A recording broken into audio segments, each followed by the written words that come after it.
बच्चन जी। नमस्ते। नमस्ते जी। नमस्ते जी। अब तबीयत कैसी है? अब ठीक है। मैं इस हादसे के लिए अपनी और होटल की तरफ से माफी चाहता हूँ। कसूर आपका नहीं साहब, कसूर तो हमारी तकदीर का है।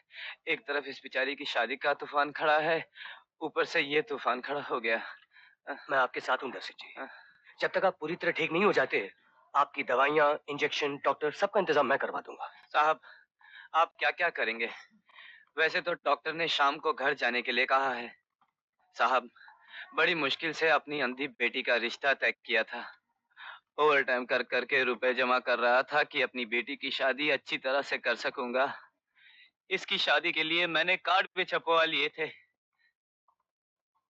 आप फिक्र मत कीजिए, मैं होटल की तरफ से आपके जख्मी होने का हर्जाना दिलवा दूंगा। हर्जाना तो होटल वालों ने दे दी है, 1500 रुपए। सिर्फ 1500 रुपए? जी। अरे, एक काम कीजिए, आप दोनों मेरे साथ चलिए, मैं आप लोगों को ज्यादा रकम दिलाता हूँ। आइए आइए। अरीटा जी। 6000 रुपए निकाल के देना मुझे। क्यों? वो जख्मी वर्कर की बेटी आई, उसे देना है। होटल की तरफ से 1500 रुपए हर्जाना उन्हें दिया जा चुका है। लगता है और पैसा निकालने के लिए उसने अपनी बेटी को आगे कर दिया है और आप आगे पीछे हो रहे हैं। अपनी जबान को लगाम दो रीटा, मत भूलो कि तुम एक सेक्रेटरी हो। और आप भी ये मत भूलिए कि आप इस वक्त सिर्फ मैनेजर हैं, दामाद नहीं। मालकिन की इजाजत के बगैर मैं 1 रुपया भी नहीं दे सकती। Behave yourself, Rita. I do not like this at all. Manager साहब, ये हमारा होटल है, यहाँ हंगामा करने की क्या जरूरत है? हंगामा तो आपकी सर चढ़ाई हुई सेक्रेटरी कर रही है, मैं नहीं। शायद ये तुम्हें हमारे होटल के उसूल समझा रही है। जहन्नम में गए ऐसे उसूल। वहाँ किसी का घर बर्बाद हो रहा है, मुझे उसूलों की बात समझा रही है। ये बिजनेस है मैनेजर साहब, हम बिजनेस दिमाग से करते हैं, जज्बात से नहीं। और तुम तो अभी इस मैदान के कच्चे खिलाड़ी हो, आहिस्ता आहिस्ता सब जान जाओगे। मगर किसी गरीब का खून इतना सस्ता नहीं कि उसे पानी के भाव बहाया जाए मालकिन साहबा। इस होटल के मैनेजर होने की हैसियत से मैंने उन्हें 6000 रुपए देने का फैसला कर लिया है।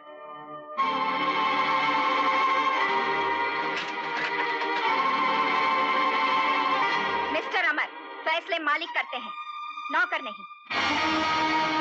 अपनी कमाई से दान करने में शान है, औरों की नहीं। आपके पास मेरा प्रोविडेंट फंड और इस महीने की तनख्वाह दोनों बाकी हैं, काट लीजिएगा। और कल से अपने उसूलों पे चलने वाला एक मैनेजर भी ढूंढ लीजिएगा।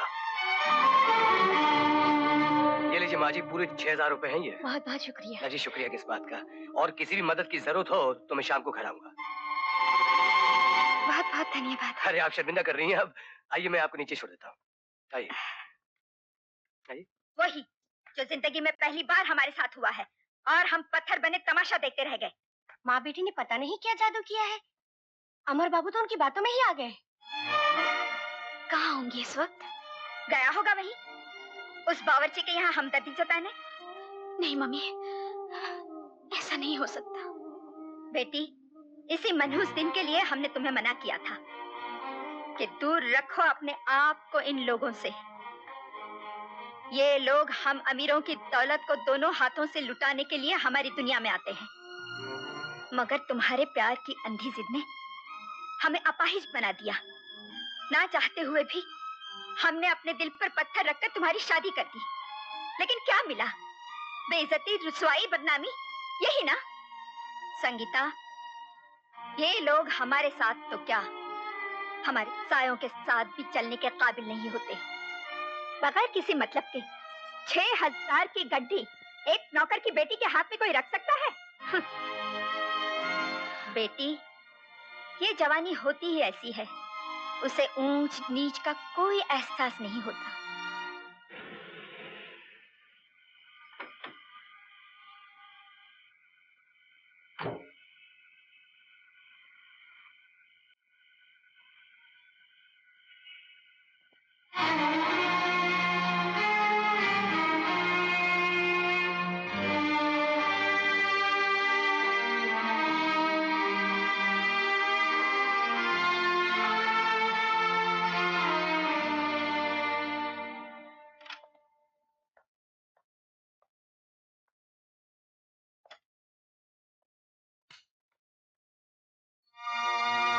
तुम अभी तक जाग रही हो?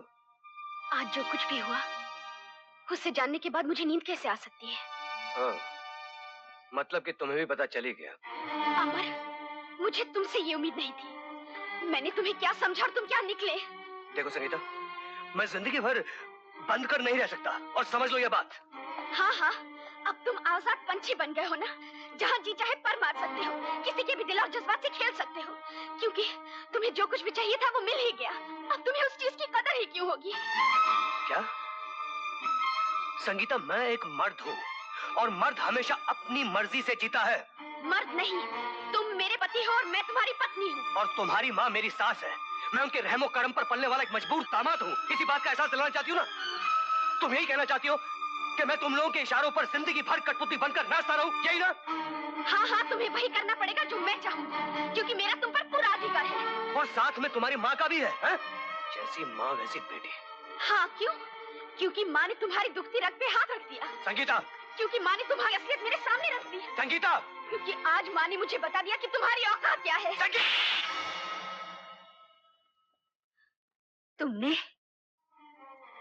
तुमने आज हमारी फूल जैसी बेटी के गाल पर थप्पड़ मार दिया।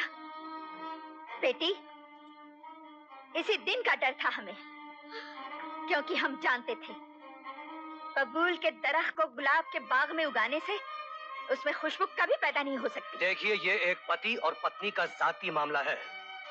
आप दखल न दें तो बहुत अच्छा होगा। मिस्टर अमर, इस चार दीवारी में होने वाला हर मामला हमारा मामला है। ये घर हमारी बेटी का घर है, यहाँ सब कुछ हमारा है। तुम्हारा इस घर में क्या है? कुछ भी तो नहीं। अरे इन बेजान चीजों को तो छोड़ो, ये जीती जागती बेटी भी हमारी है। नहीं थी, अब ये मेरी धर्म पत्नी है। हमारी बेटी के साथ तुम्हारे धर्म निभाने का ये तरीका नहीं चलेगा। आखिर तुम हो ही क्या? तो कौड़ी के नाचने गाने वाले, हमारी तनख्वाह और रहम पर पलने वाले। जरा गौर से देखो इस घर को, इस घर का सब कुछ हमारा है। मैंने आपसे कभी कुछ मांगा थोड़ी था जो आप ये... तुम जैसे लोग मांगा नहीं करते, उन्हें मिल जाया करता है मिस्टर अमर। जिस तरह अमीर की गाड़ी चलाने वाले ड्राइवर को अच्छा खाना मिल ही जाता है।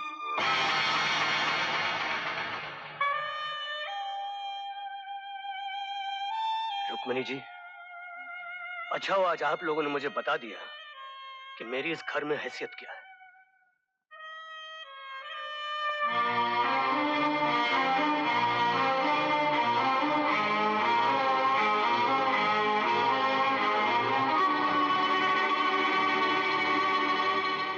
मम्मी, मम्मी, वो घर छोड़कर चली गई और साथ में किरण को भी ले गए। ये चिट्ठी उन्होंने... क्या? उसकी ये हिम्मत? वो भिखारी हमारी बेटी को उठाकर ले गया। मैं अभी पुलिस स्टेशन जाकर रिपोर्ट लिखवाती हूँ। पुलिस उसे कहीं न कहीं से ढूंढ निकालेगी। आगेवान, घर के मामले को बाहर मत निकालो। जो इज्जत हमारी बनी है उसे तमाशा मत बनाओ। वो किसी गैर की बच्ची को नहीं ले गया है, अपनी बेटी को ले गया है। और बेटी, तुमने तो 2 बच्चे नहीं मांगे थे, एक ही मांगा था। शायद इसीलिए भगवान ने 2 औलादें दी है। और फिर तुम दोनों ने मेरी बात नहीं मानी, माता वैष्णो देवी की मन्नत ही पूरी नहीं की। आप चुप रहिए जी। संगीता बेटी, तू फिक्र मत कर। वो भिखारी जाएगा कहाँ? घूम फिर कर वापस यहीं आएगा।